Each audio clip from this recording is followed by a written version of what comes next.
Hello, everyone. Welcome to this episode. Since the emergence of ChatGPT, the world has been swept into the wave of artificial intelligence seemingly overnight. The initial awe and enthusiasm are now giving way to a more pragmatic and often skeptical reassessment. We have seen that although AI technologies based on large language models, LLM, are impressive, they seem to have encountered a bottleneck in generating disparate economic effects. Why is this happening? Because the current large language models are essentially extremely powerful pattern matching systems rather than real inference engines. They generate seemingly coherent text by learning statistical correlations in massive amounts of data, but they do not possess true understanding, long-term planning, or awareness of complex cause and effect relationships in the real world. This leads to some of their core flaws. They will confidently fabricate facts, so-called illusion. They will overfit to common problems in training data, such as repeatedly making mistakes on variations of the classic Monty Hall problem.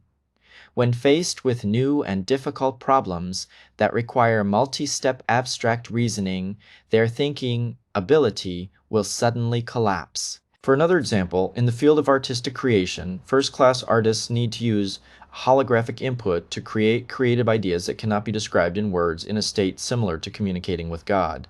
This is a state that language models cannot reach anyway, and these tasks cannot be replaced. In other words, even humans don't understand how inspiration bursts out of the brain. How can a model constructed by humans using language understand the mystery? This explains why AI has struggled to replace complex professional jobs that involve a lot of human intuition, creative leaps, and moral judgment.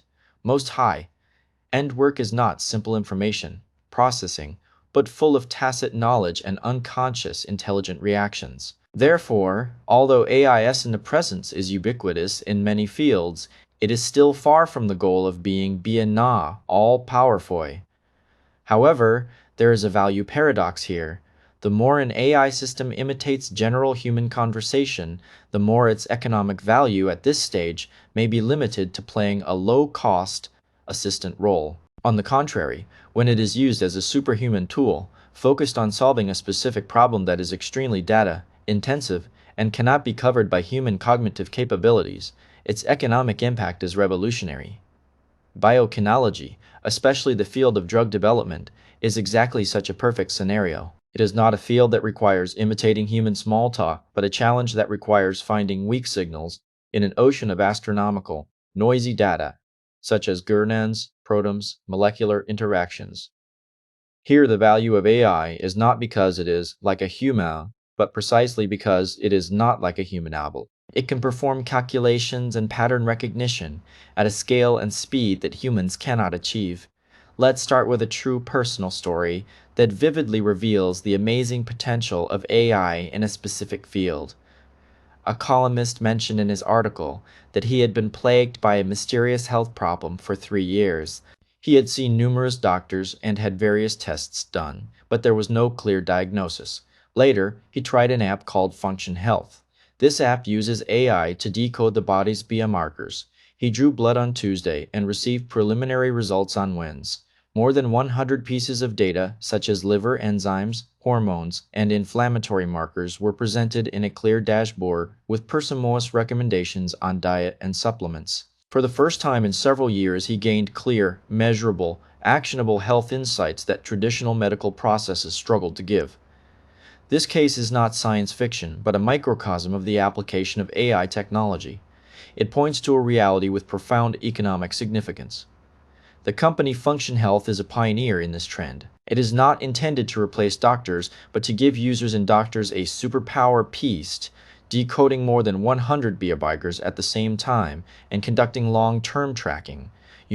Traditional annual physical examinations usually only detect about 19 indicators, which causes many early warning signs of diseases to be missed. Function Health uses AI to analyze these complex data, identify potential health patterns, and push healthcare from passive treatment to active prevention.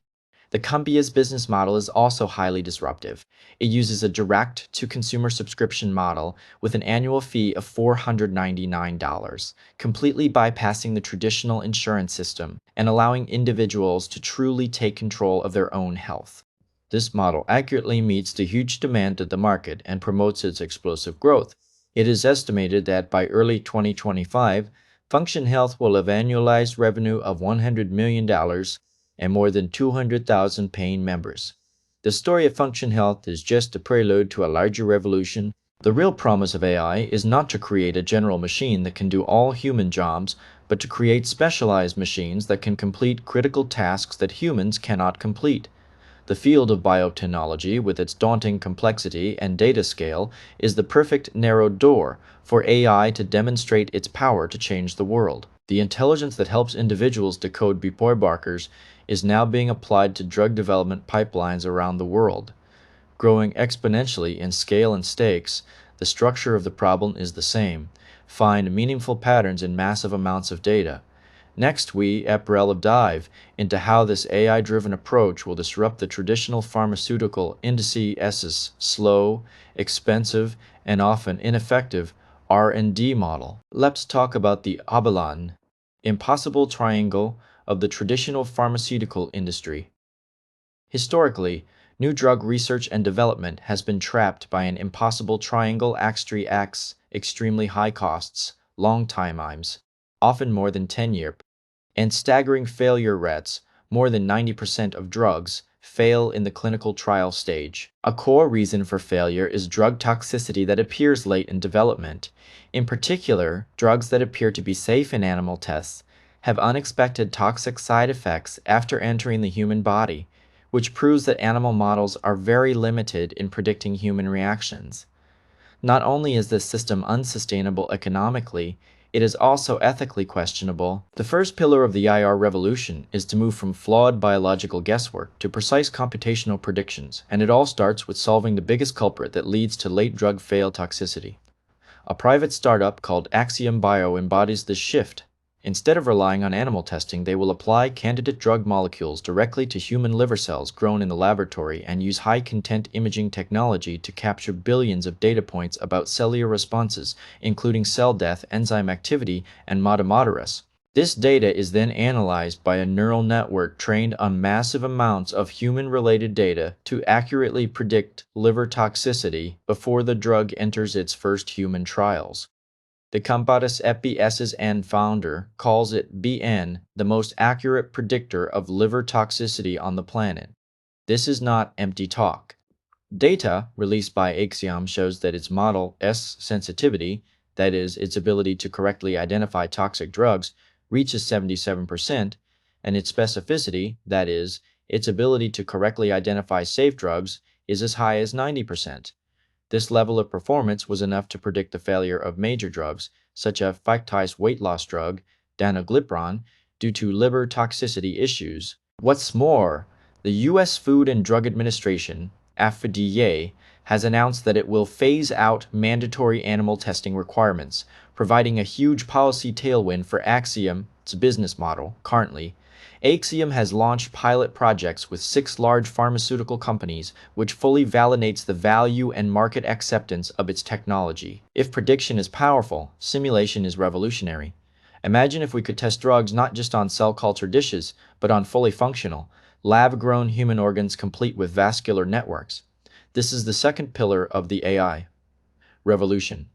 Another private company, Vivadyne, is building the future of this kind of preclinical testing. Their platform integrates advanced bioengineering, robotic automation, and artificial intelligence to test thousands of drug candidates simultaneously on more than 20 types of human organs and tissues, totaling tens of thousands of laboratory cultures. These are not simple cell clusters, but complex 3D structures with their own vascular networks that can highly simulate real human physiological functions. This model has given rise to the core competitive barrier in the biotechnology field in the 21st century, the data flywheel. In this new era, the most valuable asset is no longer just the patents on the final drug molecules, but the proprietary, high-fidelity, human biological data used to train AI models and discover these molecules. Any company that can generate quality data at scale will build a snowballing, nearly insurmountable competitive advantage. This logical chain is very clear. First, the quality of an AI model depends on the quality and quantity of its training. Data models trained using sparse, non-human, or low-fidelity data, such as animal trial data, are bound to have poor predictive power for human clinical outcomes. Second, companies like Vivadyne and Axiom have built vast physical infrastructures, Rodop platforms, bioengineered cysts from scratch for the sole purpose of generating proprietary, highly human, relevant, massive data sets at unprecedented scale and fidelity. This data is used to train and optimize their AI models. The more experiments they conduct, the more data they generate. The more data, the smarter the AI models become, and the smarter the models, the more accurate the predictions, thereby providing greater value to pharmaceutical partners.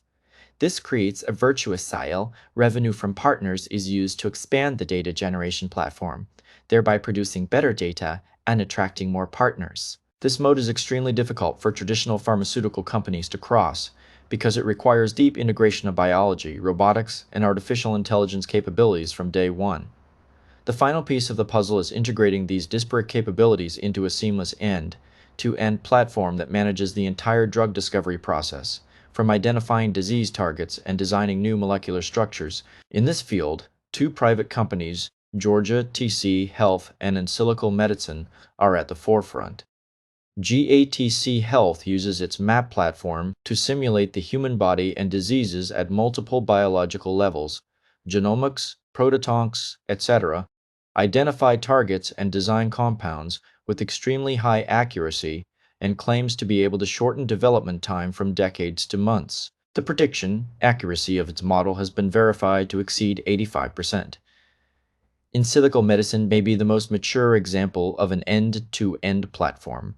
Its Phage AI suite includes PandaOmics for target discovery, Chemistry 42 for generative molecule design, and InClinico for predicting clinical trial outcomes. With this platform, they have built an impressive pipeline of more than 30 active projects, 10 of which have received clinical investigation approval, IND, and have established partnerships with 10 of the top 20 pharmaceutical companies in the world. 29. What is particularly critical is that their flagship drug for idiopathic pulmonary fibrosis, AP-EPWE, was completely discovered and designed by AI and has now entered Phase 2 clinical trials. This is a landmark achievement for the entire industry. For investors, understanding this revolution requires a clear map.